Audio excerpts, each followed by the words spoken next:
Hello बच्चों, आप सभी कैसे हैं। आप सभी का स्वागत है मेरे इस यूट्यूब चैनल पर।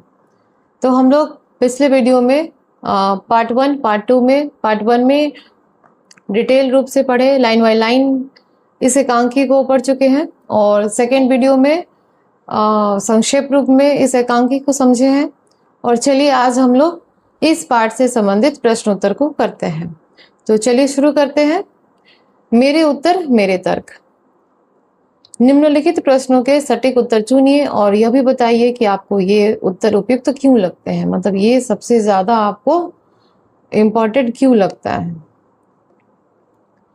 प्रश्न संख्या 1 है, एकांकी रीढ़ की हड्डी का शीर्षक किसका प्रतीक है। ऑप्शन नंबर क है शरीर के एक आवश्यक अंग का, ख व्यक्ति की ऊंचाई के आधार का, ग आत्मसम्मान और नैतिक दृढ़ता का, घ शारीरिक शक्ति और परिश्रम का। तो यहाँ पे पहला ऑप्शन समझते हैं कि रीढ़ की हड्डी, जैसा आप समझ रहे हैं, तो अगर आप इस चैप्टर को नहीं समझेंगे, नहीं पहले से जानेंगे, तो क्या लगा सकते हैं कि रीढ़ की हड्डी आप जानते हैं शारीरिक शरीर के आवश्यक अंग है, लेकिन यहाँ पर प्रतीक के रूप में बताया गया है कि किसका प्रतीक है। तो इसमें क्या होगा कि आत्म ग नंबर, इसका आंसर है आत्मसम्मान और नैतिक दृढ़ता का प्रतीक है, जो किसमें नहीं था, शंकर में नहीं था। एकांकी रीढ़ की हड्डी में तर्क है मेरे उत्तर मेरे तर्क। और तर्क यहाँ पे है कि रीढ़ की हड्डी में रीढ़ की हड्डी केवल शरीर के अंग का प्रतीक नहीं है, बल्कि आत्मसम्मान, साहस, नैतिक दृढ़ता का प्रतीक है।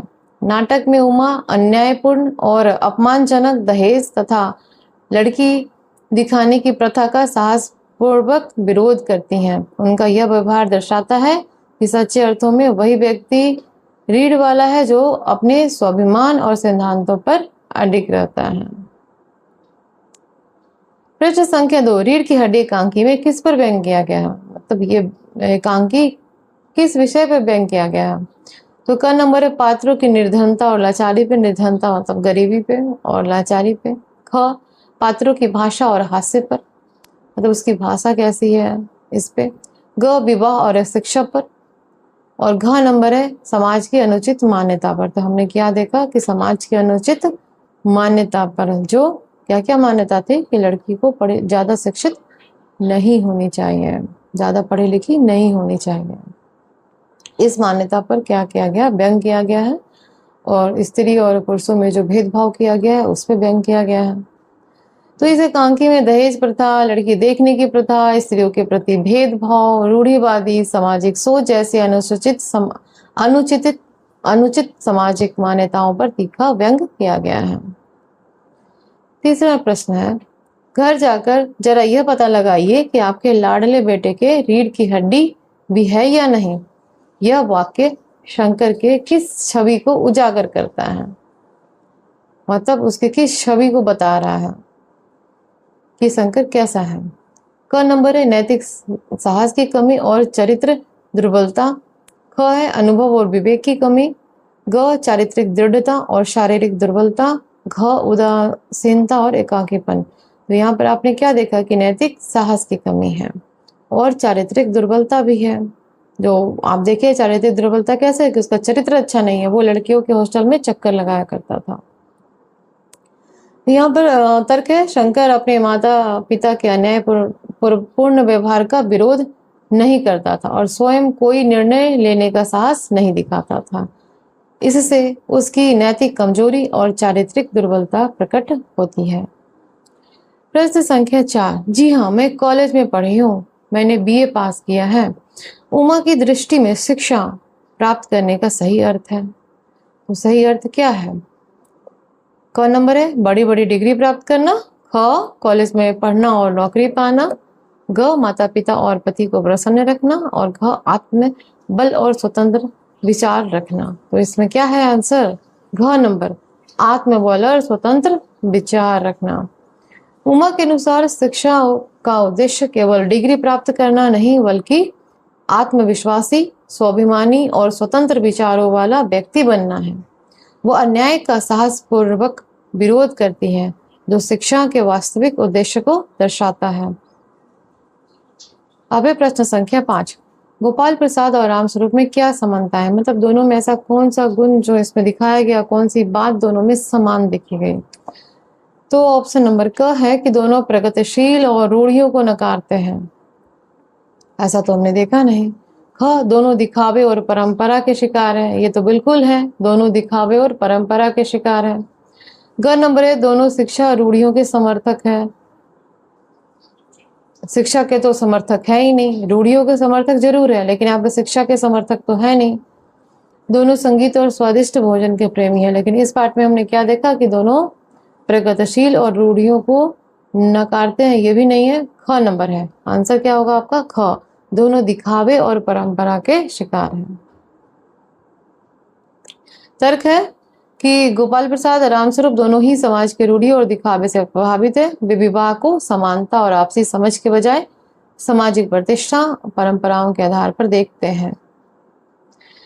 प्रश्न संख्या 6, इस एकांकी की संवाद शैली मुख्यतः कैसी है, मतलब इसमें संवाद किस तरह से किया गया है? औपचारिक और शुष्क है, मतलब ऑफिशियल है? नहीं।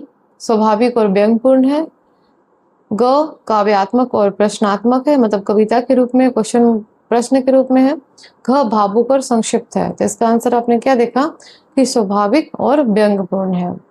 रीढ़ की हड्डी के संवाद सहज बोलचाल की भाषा में है और उनके माध्यम से दहेज प्रथा, सामाजिक रूढ़ियों और पुरुष प्रधान सोच पर तीखा व्यंग किया गया है। अब आगे का प्रश्न आता है, मेरे समझ मेरे विचार। नीचे दिए गए प्रश्नों पर कक्षा में चर्चा कीजिए और उनके उत्तर लिखिए। प्रश्न क्या है कि बाबू राम स्वरूप समाज में आधुनिक व्यवहार दिखावा करते हैं, आधुनिक व्यवहार का दिखावा करते हैं, जबकि उनके विचार रूढ़िवादी हैं। इस अंतर्द्वंद के उदाहरण एकांकी में से खोज कर लिखिए।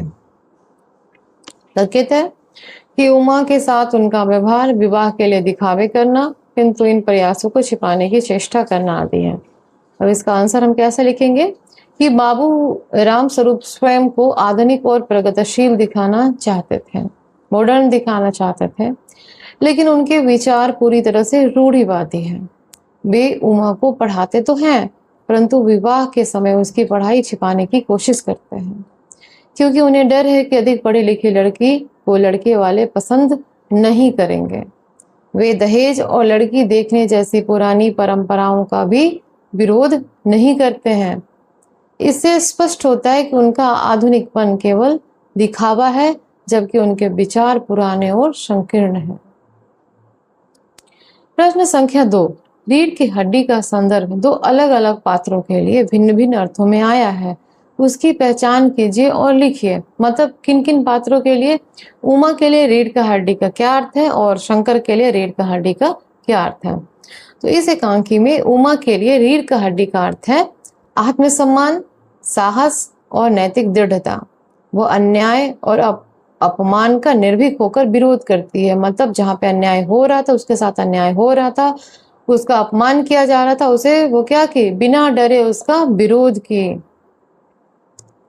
वहीं शंकर के लिए रीढ़ की हड्डी का अर्थ है नैतिक साहस की कमी। वह अपने पिता के गलत व्यवहार का विरोध नहीं करता और स्वयं कोई निर्णय लेने का साहस नहीं दिखाता। इसीलिए उमा उस पर व्यंग करते हुए कहती हैं, जाकर देखिए आपके बेटे की रीढ़ की हड्डी भी है या नहीं। आगे प्रश्न है कि मेरी समझ में तो ये पढ़ाई लिखाई के जंजाल आते नहीं।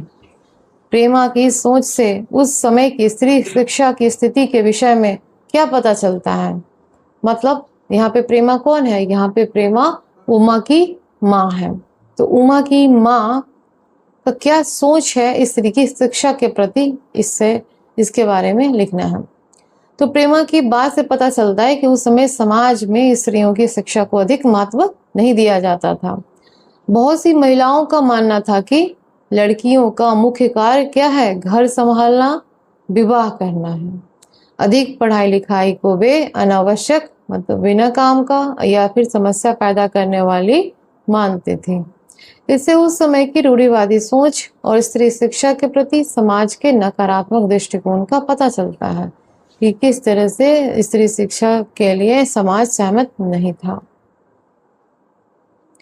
प्रश्न संख्या 4, लेखक ने रीढ़ की हड्डी शब्द को एकांकी के शीर्षक के रूप में क्यों चुना होगा?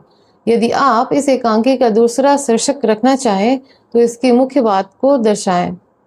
तो वह क्या होगा और क्यों होगा? मतलब आप इस चैप्टर का, इस एकांकी का कुछ दूसरा नाम देना चाहते हैं, तो वो क्या होगा और क्यों इसका नाम आप देना चाहते हैं? तो लेखक ने रीढ़ की हड्डी शीर्षक इसलिए चुना होगा क्योंकि वह केवल शरीर के अंग का नहीं बल्कि आत्मसम्मान, साहस, नैतिक दृढ़ता और सही बात के लिए खड़े होने की क्षमता का प्रतीक है। एकांकी का मुख्य संदेश ये है कि व्यक्ति में अन्याय का विरोध करने का साहस होना चाहिए। तो आप अपने विचार से इसका एकांकी का नाम रख सकते हैं।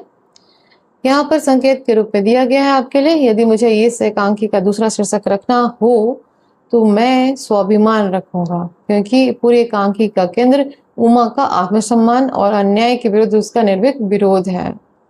यही इस एकांकी का सबसे महत्वपूर्ण संदेश भी है कि जहाँ भी स्वाभिमान को ठेस पहुंचे, अन्याय, जहाँ पे अन्याय हो तो हमें उसका निर्भीक होकर, मतलब बिना डरे उसका विरोध करनी चाहिए।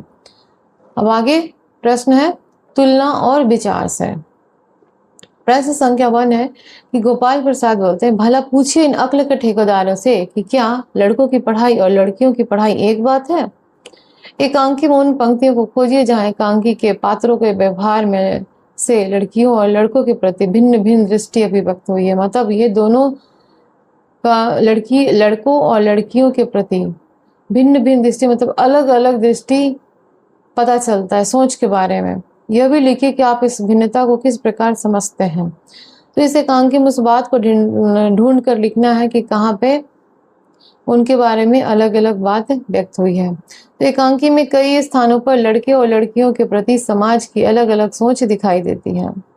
लड़कियों को देखने, परखने और उसके रूप, गुण, शिक्षा का मूल्यांकन किया जाता है, मतलब शादी के समय, जबकि लड़कों से ऐसे प्रश्न नहीं किए जाते कि जरा चल के दिखाओ, गा के दिखाओ।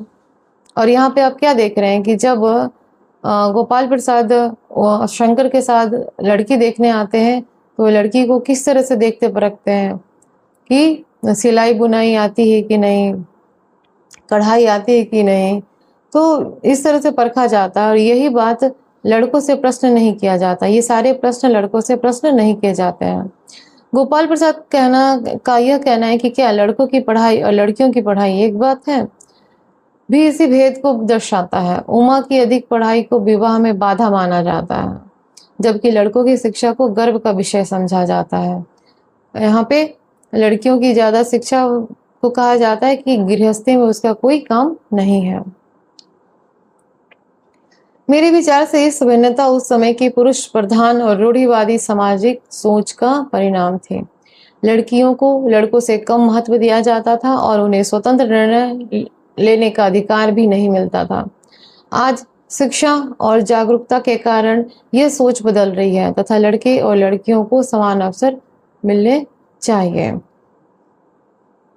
अब है प्रश्न संख्या 2।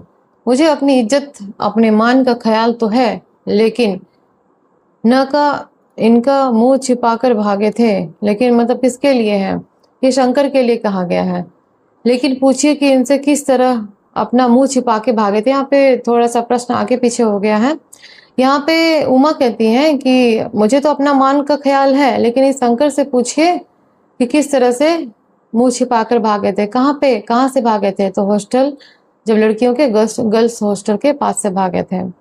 तो इस एकांकी में उमा अपने अधिकार और विचार खुलकर व्यक्त करते हैं। इससे उमा के व्यक्तित्व के विषय में क्या क्या पता चलता है? आपके विचार से उनके व्यक्तित्व की विशेषताएं कैसे आई होगी।